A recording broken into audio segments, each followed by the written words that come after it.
ప్రతి ఒక్కరి లైఫ్లో ఒక హీరో ఉంటారు. కొందరికి ఫాదర్ అవ్వచ్చు, కొంతమందికి ఏదైనా స్పెషల్ పర్సన్ అవ్వచ్చు. అలాగనే మన బాడీకి కూడా ఒక స్పెషల్ హీరో ఉన్నారు. ఏది వచ్చినా మన బాడీని ప్రొటెక్ట్ చేసే హీరో, అదే డిటాక్సిఫికేషన్. ప్రతిరోజు మనం ఎన్నో టాక్సిక్ సబ్స్టెన్స్ని ఎదుర్కొంటాము.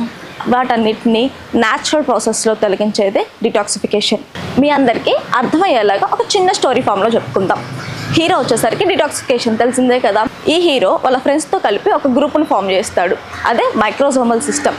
హీరో ఉన్నాక విలన్ ఉండాల్సిందే కదా. ఆ విలన్ పేరు వచ్చేసరికి toxic substance. Hero and hero friends కలిపి ఒక డిటెక్టివ్ ఆపరేషన్ని స్టార్ట్ చేస్తారు.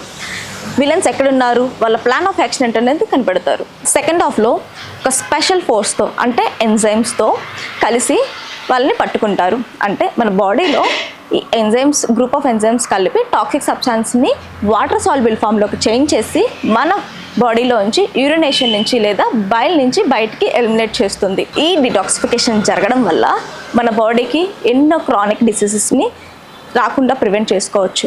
Number 1 liver disorders, number 2 cardiac diseases, number 3 cancer. ఇలాంటివి ఎన్నో ప్రివెంట్ చేసుకోవచ్చు. అండ్ మన ఇమ్యూనిటీని కూడా స్ట్రాంగ్ చేస్తుంది. బాడీ క్రియేట్ చేసే ఈ మూవీలో హీరోస్ ఉన్నారు, విలన్స్ ఉన్నారు. మరి హీరోయిన్స్ కూడా ఉండాలి కదా. వాళ్ళు ఎవరంటే tomato, cabbage, broccoli and pineapple, strawberry, ఇంకా సిట్రస్ ఫ్రూట్స్ అండ్ వెజిటబుల్స్. ఇవన్నీ మన ఎంజైమ్స్కి మంచిగా మెరుగుపడడానికి హెల్ప్ చేస్తుంది. వీలైనంత వరకు విలన్స్కి బాయ్ చెప్దాం, ప్రాసెస్డ్ ఫుడ్ని అవాయిడ్ చేద్దాం.